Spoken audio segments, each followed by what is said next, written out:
현장의 취재 기자의 시각으로 본 혈안 이야기 취재 파일 7입니다.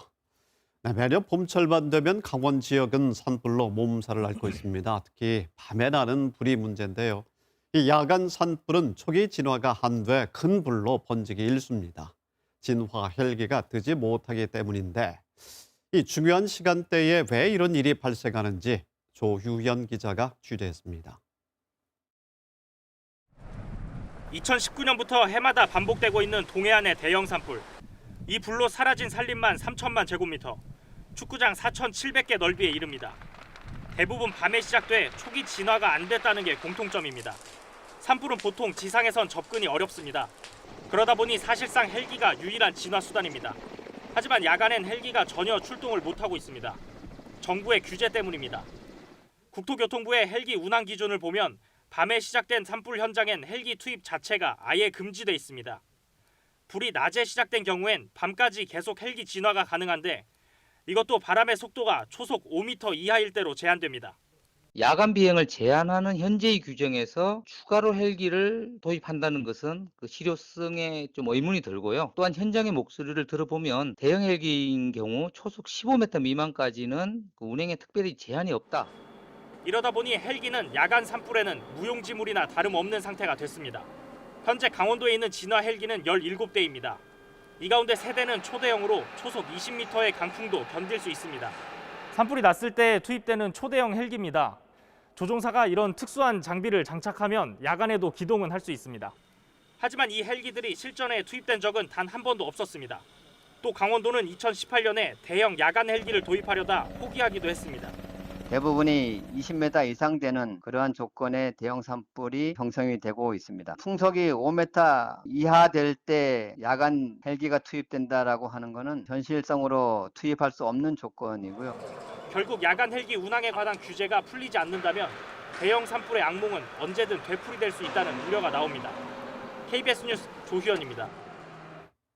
네, 방금 보신 것처럼 지금은 야간 진화 헬기가 있어도 뜨지 못하는 그런 상황입니다. 우선 제도 개선이 시급해 보이는데 제도가 개선된다고 해도 끝나는 문제가 아닙니다. 효과적인 야간 산불 진화를 위해선 해결해야 할 다른 과제들이 많이 있습니다. 조유현 기자와 더 자세한 이야기 나눠보겠습니다. 네, 조 기자, 많은 분들께서 야간에 헬기가 진화하지 못하는 것은 성능이라든지 관련 장비가 없어서 때문이라고 생각을 해왔는데 취재를 보니까 이 제도가 문제가 되고 있네요.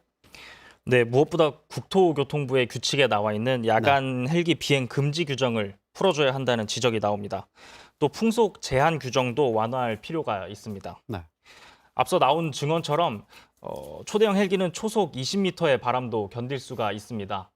초속 20m라고 하면 보통 지상에서 사람이 걷기도 힘들 정도로 세찬 바람인데요. 네. 이런 상황에서도 헬기는 비행이 가능한 겁니다. 네. 그런데 규제 기준은 초속 5m이다 보니까 네. 규제가 과하다 이런 얘기가 나오는 겁니다.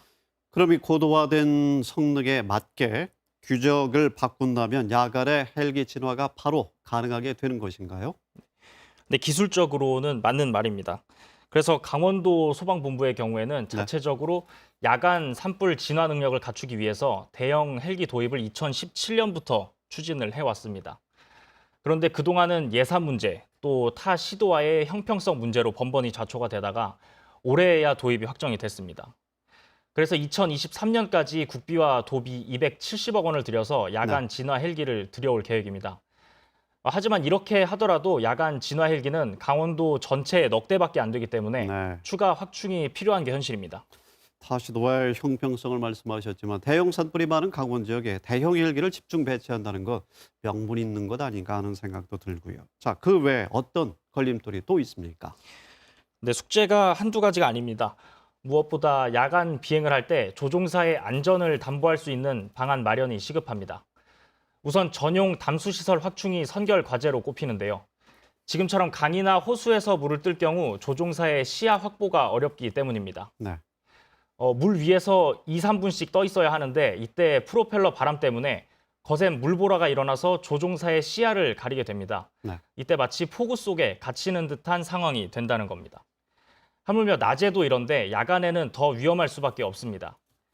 그래서 이런 상황을 막기 위해서 언제든 헬기가 착륙해 급수를 받을 수 있는 안전한 시설이 필요한 겁니다. 또 비상시에 대비해서 주 야간 비행 훈련도 지금보다 훨씬 강화를 해야 합니다.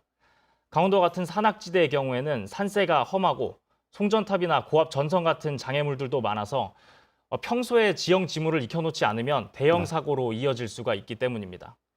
그래서 야간 장비를 착용하더라도 밤에 낯선 곳에서는 시야 확보는 고사하고 방향을 구분하는 것조차 쉽지 않다고 얘기가 나오는 겁니다. 그렇군요. 이 때문에 조종사들은 평소에 지형이나 장애물을 숙지한 뒤에 야간 진화에 나설 수 있도록 네. 추가적인 훈련이 필수라고 강조합니다. 그런가 하면 일각에서는 아예 새로운 진화 방식을 제안하기도 합니다. 네. 산불 진화 장비로 헬기만 고집할 것이 아니라 외국처럼 일반 항공기를 도입하는 건데요. 기본적으로 헬기보다 안전하고 네. 물도 훨씬 더 많이 실 수 있기 때문입니다. 네. 일반 비행기를 말씀하시는 건가 봅니다. 알겠습니다. 관련 시설 확충과 무엇보다 이 제도의 상향 조정이 필요하겠군요. 조규현 기자 수고 많았습니다.